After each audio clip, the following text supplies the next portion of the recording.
Imaginez, le ciel s'ouvre, non pas avec la douceur de l'aube, mais avec la splendeur d'une vision divine. Une femme apparaît, mais pas n'importe quelle femme. Elle est vêtue du soleil lui-même, sa silhouette rayonnant d'une lumière si intense qu'elle éclipse tout. Sous ses pieds, la lune repose comme un marchepied d'argent, et sur sa tête, une couronne scintille, forgée de 12 étoiles vivantes, une majesté céleste, une reine de la création. Mais cette vision glorieuse est empreinte de souffrance. Elle est enceinte, et les douleurs de l'enfantement la font crier, un son qui résonne à travers le cosmos. Elle est sur le point de donner la vie, une vie promise qui changera le destin du monde. C'est une image de beauté et de douleur mêlée, un paradoxe divin qui annonce un événement monumental. Chaque détail, de la lumière qui l'habille à la douleur qui la traverse, est chargé de sens, annonçant à la fois la naissance et le conflit imminent. Puis, l'horreur déchire cette scène sacrée.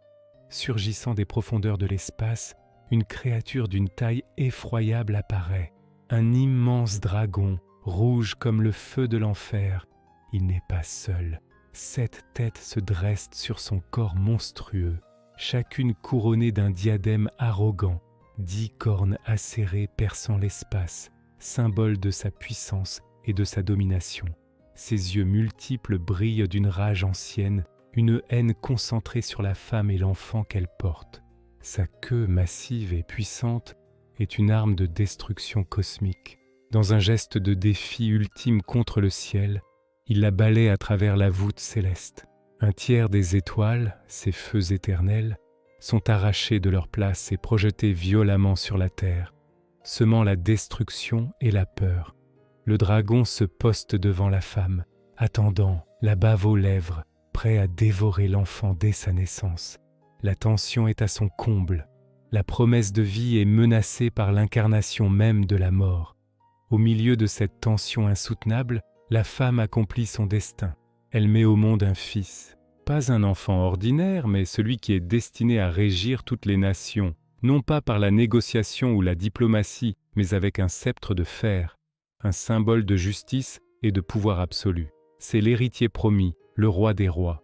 Le dragon, fidèle à son intention malveillante, se jette en avant pour le dévorer, pour anéantir cette espérance avant même qu'elle ne puisse briller. Mais un miracle se produit. Juste au moment où les mâchoires du monstre allaient se refermer, l'enfant est enlevé, arraché au danger. Il est emporté vers le haut, à travers les cieux, jusqu'au trône même de Dieu, placé en sécurité dans le sanctuaire divin, hors de portée de toute menace. La femme, quant à elle, s'enfuit dans le désert, vers un lieu préparé par Dieu, un refuge où elle sera nourrie et protégée pendant 1260 jours. La première confrontation est terminée. L'enfant est sauvé, mais la guerre ne fait que commencer. Soudain, le conflit change d'échelle, il n'est plus terrestre, mais entièrement céleste. Une guerre éclate dans les hauteurs du ciel.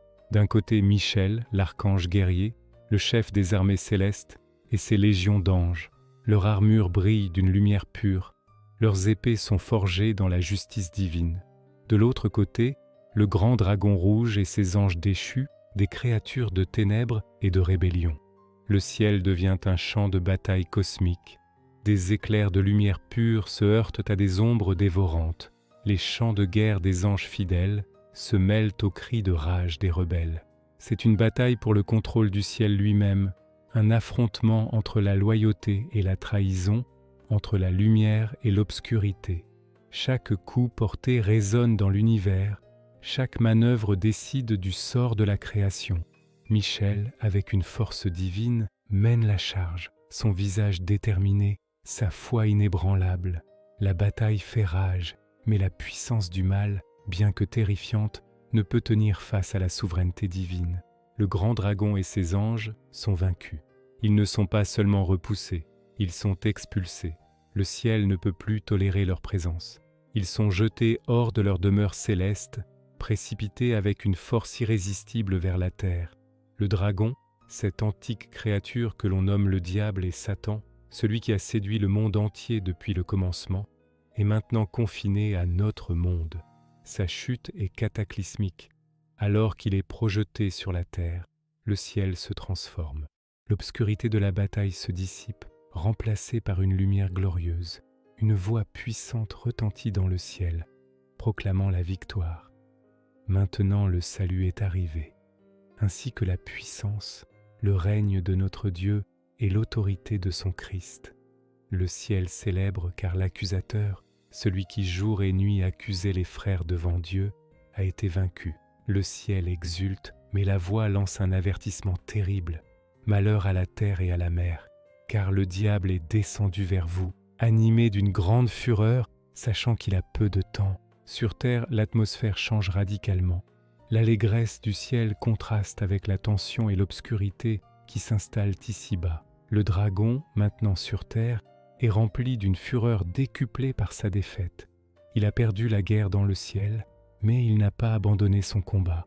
Sa rage se concentre désormais sur la femme qui a donné naissance au fils, celle qui est à l'origine de sa chute. Il se lance à sa poursuite, une bête enragée traquant sa proie à travers les paysages terrestres.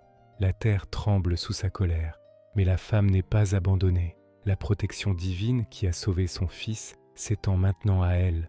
2 ailes, semblables à celles d'un grand aigle, lui sont données. Ce ne sont pas des ornements, mais un moyen d'évasion miraculeux. Elles lui permettent de s'élever au-dessus du danger, de fuir loin du dragon, vers son refuge dans le désert. C'est un lieu spécialement préparé pour elle, un sanctuaire où elle sera nourrie et mise à l'abri, loin de la face du serpent, pour un temps, des temps et la moitié d'un temps. Une nouvelle fois, la providence divine déjoue les plans du malin. La fureur du dragon atteint son paroxysme. Voyant la femme lui échapper dans les airs, il tente une dernière attaque désespérée. De sa gueule monstrueuse, il vomit un fleuve d'eau, une véritable inondation torrentielle qui déferle pour engloutir la femme. L'eau se précipite, menaçant de la noyer et de l'emporter, mais la création elle-même intervient pour la protéger. La terre, ce sol même sur lequel nous marchons, vient au secours de la femme. Elle ouvre sa bouche et avale le fleuve que le dragon avait vomi. Le sol absorbe la colère du monstre, le laissant impuissant et encore plus enragé. Sa stratégie a échoué. La femme est en sécurité dans son refuge divin. Le dragon, incapable d'atteindre la femme, est consumé par une colère froide et calculatrice. Puisqu'il ne peut détruire la mer, il va tourner sa rage contre le reste de sa descendance. Il part faire la guerre à ceux qui restent, ceux qui gardent les commandements de Dieu et qui portent le témoignage de Jésus. La bataille n'est pas terminée. Elle s'est simplement déplacée vers un nouveau front, le cœur et l'âme de l'humanité. Le dragon se poste sur le sable de la mer, contemplant l'horizon, préparant sa prochaine offensive contre les croyants. La vision s'arrête là, sur cette image inquiétante, nous laissant dans l'attente du prochain chapitre de cette guerre spirituelle. Ce récit de l'Apocalypse est plus qu'une histoire ancienne. C'est une fresque symbolique qui nous parle de la lutte éternelle entre le bien et le mal, une lutte qui se déroule non seulement dans le cosmos, mais aussi en chacun de nous. La femme couronnée d'étoiles, le fils destiné à régner, le dragon furieux, ce sont des archétypes puissants qui résonnent encore aujourd'hui. Ils nous rappellent que même face à une opposition terrifiante, il y a une promesse de protection divine et de victoire finale. C'est une vision qui, malgré ces images de guerre et de destruction, est profondément porteuse d'espoir. Elle nous assure que, peu importe la fureur du dragon, le plan divin prévaudra. Merci d'avoir exploré avec nous cette vision spectaculaire et profonde.